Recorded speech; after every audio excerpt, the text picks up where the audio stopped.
Hey guys, welcome back to Me Being Cheap.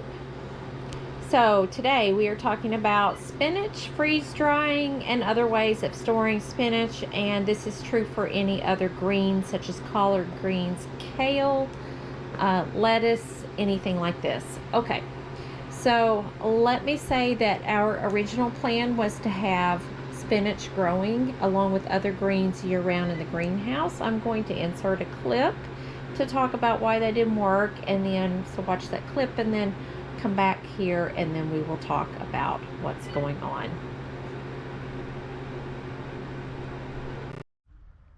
All right, so I'm in the greenhouse and it is January 10th and we have had a couple really hard freezes where it got really cold.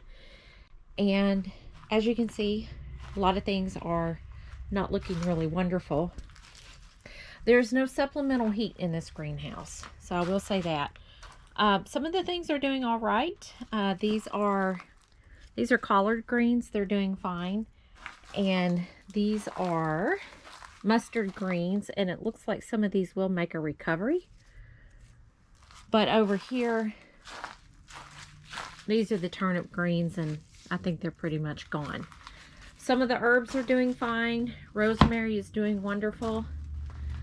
This is kale. It looks like it might make a comeback. This is chard. It might do okay. There's a couple of these greens, arugula, some of these for salads and stuff. They might do okay. Green onions, they're doing all right.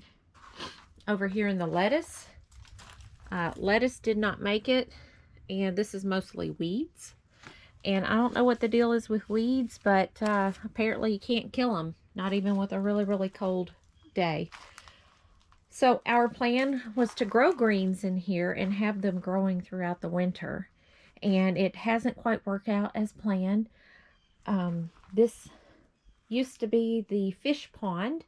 The tub is still here. It's still a pond, but we have filled it full of leaves and chicken manure, and we are going to try heating it up, making a compost pile in here, but have it in the ground.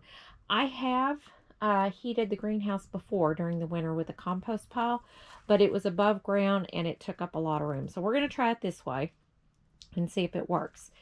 Where I was going with this is we were trying to grow our greens here through the winter, to decrease our reliance on the supply chain for these sorts of things. And that includes spinach. And I am doing a video on freeze drying spinach. And it's actually spinach that I bought from the store, only because we didn't have enough put away to meet our needs. So I will catch up with you later. I just thought I would share how the greenhouse is doing. January 10th after a couple really hard freezes. Again, some of this stuff looks like it's going to make a comeback. So I'm just going to let it go. I'm going to let it go and see how it does. Check back in with you later. All right, so you see why we didn't have any spinach growing. And we are in the middle of the pantry challenge, which means we are trying to use what we have on hand. There was a recipe that Michael wanted to make for some ravioli. And the only spinach we had was some previously freeze-dried spinach from June. We had 2 quart jars that had about a half in it. And this is what it looks like. It's vacuum sealed. Looks pretty good, but that's not enough to make the recipe. The other way that we had spinach on hand is a can of spinach. And this would have worked. Not the best tasting, and it probably still wasn't enough for what we were looking to do. So the other option, well actually there's a couple options. You could freeze your own spinach. You could buy it on clearance like I did, and then either can it yourself, dehydrate it yourself, or freeze dry it yourself, which is what I did. So price wise, this was reduced to $1.19. This is the Kroger brand of tender spinach. and it is a 10-ounce bag. Full price in the store, this is $2.59 for this bag. So it's on sale, clearanced for roughly half off. There were quite a few of these. We bought enough for the recipe, which we ended up not making because the dough did not turn out right. So I feel like we're still within the pantry challenge. Again, she said make your own rules, which is what we're doing. But knowing that I was out of spinach or did not have enough to make a recipe, I took advantage of finding these on clearance. So I know that not everybody has a freeze dryer, but if you do freeze dry, there are two ways to do it. Okay, number one, if you're freeze drying whole leaves, like straight out of the bag, honestly, it's going to take you the full 4 trays. My machine holds 4 trays, and you can fluff them up, you know, but what happens is if it's much above the level of the tray, the bottoms, or what's here is going to stick on the bottom of the tray above it on the heating element. So that's a no-no. So I did not have very much on one tray, and again, this was a 10-ounce bag. But I will say, for all you freeze dryers out here, this was a 9-hour cycle, and this was including having to do a pre-freeze because I am out of freezer space.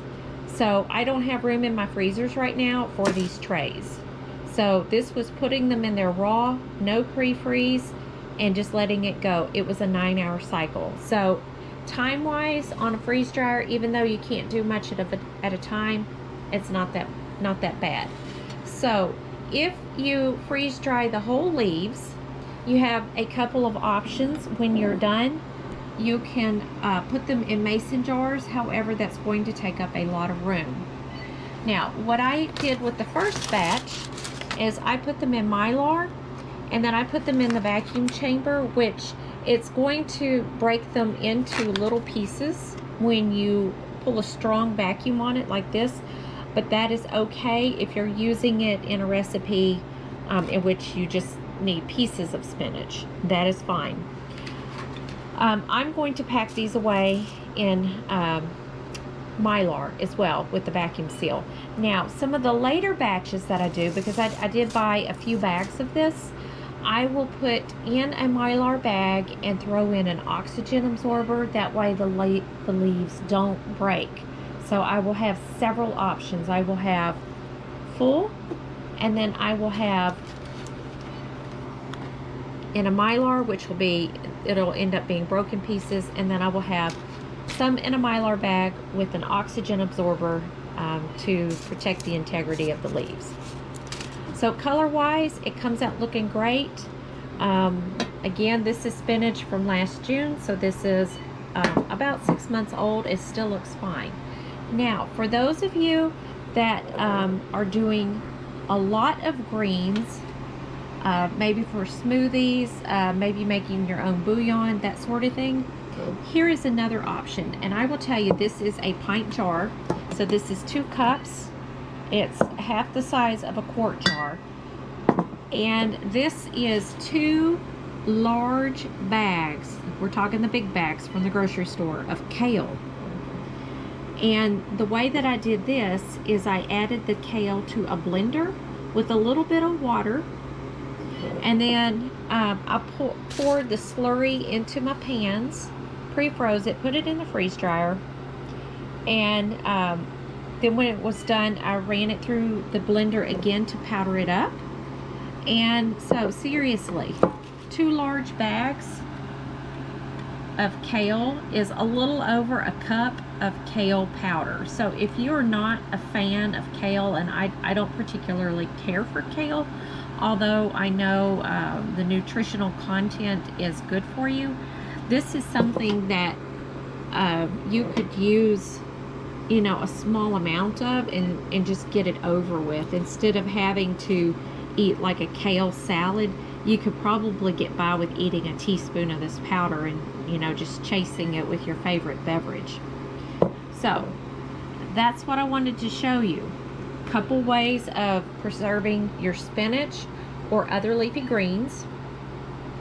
Oh, and if you have a dehydrator, you could do the same with the dehydrator. You can dehydrate the leaves whole, or you can make the slurry and pour it out on like your fruit roll-up tray in your dehydrator and then repowder it, and it takes up less room. So it really just depends what you're wanting to use your preserved greens for. In my case, this is spinach, looking to put it in recipes, and I am out of freezer room. So a lot of people could probably take the bags of spinach and just either cook it down and then put it in the freezer, or maybe chop it, compress it a little bit, put it in a freezer, or just freeze the leaves whole and keep them in a bag. But again, that was not going to work for my situation.